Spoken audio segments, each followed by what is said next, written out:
Hello అందరికీ hi hi hi unposted Telugu లెటర్స్లోకి welcome. ఎప్పట్లానే అన్పోస్టెడ్ తెలుగు లెటర్స్కి మరొక కొత్త మెసేజ్ వచ్చిందండి. అంటే ఆ మెసేజ్ అని చెప్పడమే కరెక్ట్, అది లెటర్ కూడా చెప్పచ్చు. ఆ లెటర్ ఏంటంటే తను రాసుకున్న లెటర్ అన్నమాట. ఒక అమ్మాయి పంపించింది, పేరు అనానిమస్గా ఉంచమనటం జరిగింది. And thanks for her. ఎందుకంటే ఇలాంటివి చాలా మందికి అనిపిస్తూ ఉంటాయి, కానీ చాలా కొందరు మాత్రమే వాటిని ఇలా లెటర్లో పెట్టడం జరుగుతుంది. చూద్దాం ఆ లెటర్ ఏంటో, చదివి వినిపిస్తాను మీకు. ప్రియమైన నాలోని నేనుకి రాస్తున్న ఉత్తరం ఏమనగా, చాలా రోజులైంది నాతో నేను మాట్లాడి. ఎన్నో సమస్యలు ఇంట బయట చుట్టూ ఉన్న టేక్ ఇట్ ఈజీ అని పట్టించుకోకుండా ఉన్నావు. నీ గురించి ఆలోచిస్తున్నావా? కనీసం నీకు ఇష్టమైన పనులు కూడా చేసుకోలేకపోతున్నావు. నీ మనసు హెచ్చరిస్తూనే ఉంది, నువ్వు మాట వింటే కదా.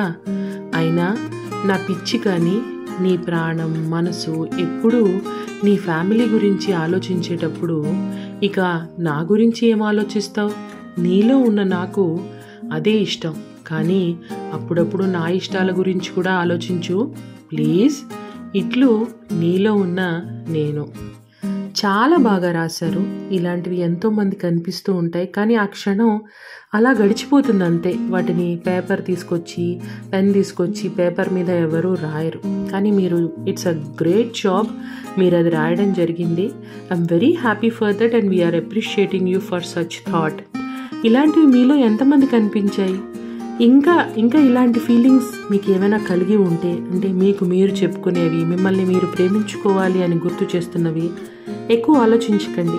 వాటిని మా దగ్గర ఎక్స్ప్రెస్ చేయండి, మేము అందరితో పంచుకుంటాం. అలాగే ఇలా స్పాటిఫైలో వినిపిస్తాం. ఇంకెందుకు ఆలస్యం?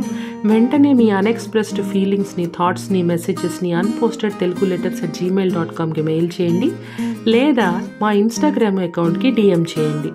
మీ మాటలు కూడా అందరితో పాటుగా మీరు కూడా ఇలా స్పాటిఫైలో వినొచ్చు. అప్పటి వరకు stay tune to unposted Telugu letter show. మళ్ళీ మరొక కొత్త అన్పోస్టెడ్ తెలుగు లెటర్స్తో మిమ్మల్ని అందరినీ కలుస్తాను. అంతవరకు బాయ్ బాయ్. Thank you.